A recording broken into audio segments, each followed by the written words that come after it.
You know, we could all use some encouragement. And I've got some good news for you. Welcome to 5 Minutes with Mark.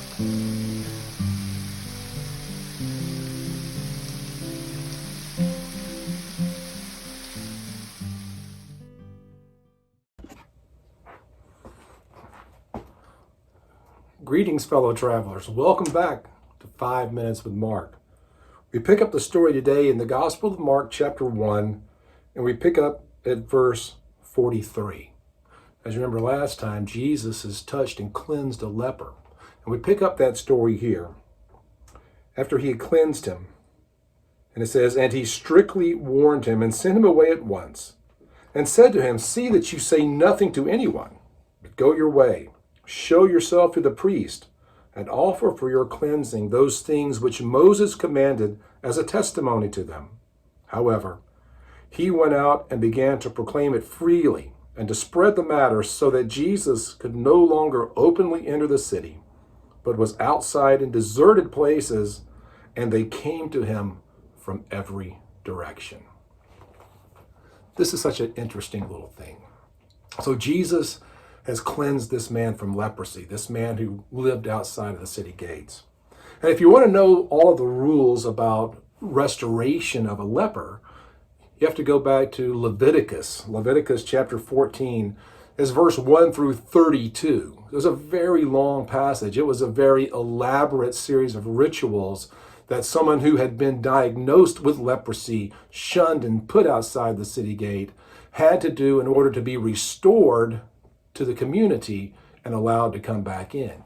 And it involves sacrificing birds. The first one is you have to bring 2 birds and some herbs, and one of the birds is killed under running water, and the blood is taken and put on the other bird along with the hyssop and the other herbs, and then that bird is let loose to fly, and then you have to kill lambs, and it's all this stuff. It was a very specific set of things that had to be done in order for the priest to say, "You're cleansed. You're cleansed not only physically, we've examined you physically, but now you've gone through the steps you need to go through to be spiritually cleansed and restored to the city so you can live back a normal life." And there was a set of rules for those who had means, and there was a set of rules for those who were poor. If you were poor and couldn't afford to kill 2 lambs, well, you only had to kill 1 lamb and a couple of doves. Again, 32 verses of Leviticus giving us the rules.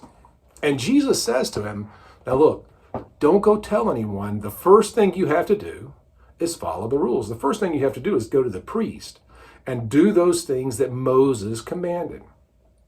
Now again, Mark is writing to a Roman audience, and so the Roman audience probably was a little confused, but they basically would have picked up on the idea that the Jews had rules.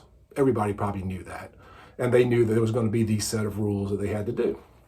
And so the expectation was that this man would go and be restored, because that's ultimately what he wants, is to be restored back into the community, right? He's been cleansed. Now he has to be ritually restored.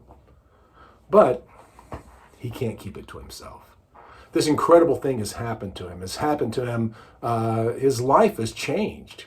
He's whole. His body is whole.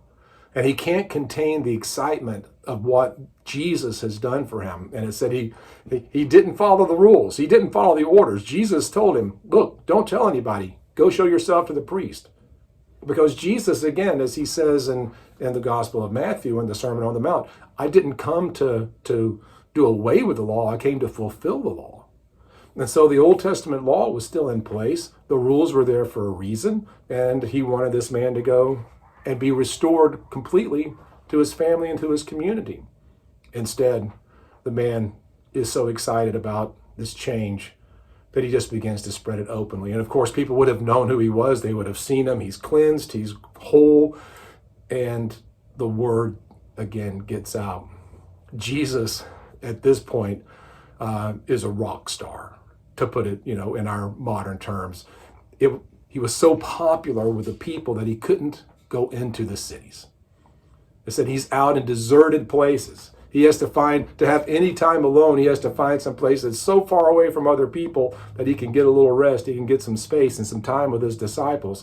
And the people would find him, and they came to him from every direction. I think the thing that is really important for us to get from this is this idea that a changed life makes a difference. As your life has been changed by the gospel, as you've encountered Christ and you've perceived salvation and redemption, as you've entered into this new kingdom of God, and you begin living this different life, how can you hold that in? You've got to share it, right? You've got to tell people, let me tell you who I was before, how I was lost and broken, and I was away from God, and then I was healed and redeemed and restored, and now I'm walking with God. Let me tell you what Jesus has done for me. And as we do that, we draw people. Jesus draws people to himself. It's because of who he is. It's because of what he does. And it's because of the great love that he has for us and this compassion that he shows for all people. And it's the changed lives that we have that reflect him into the world around us. Hey, how can you keep it to yourself? How can you worry about keeping the rules when your life has been restored by Jesus? It's something to ponder. See you next time.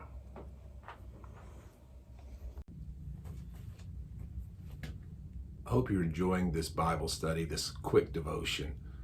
If you'd like more content, you'd like to know more about me and see more of the things that I'm doing, check out my website, theeclecticmonk.com.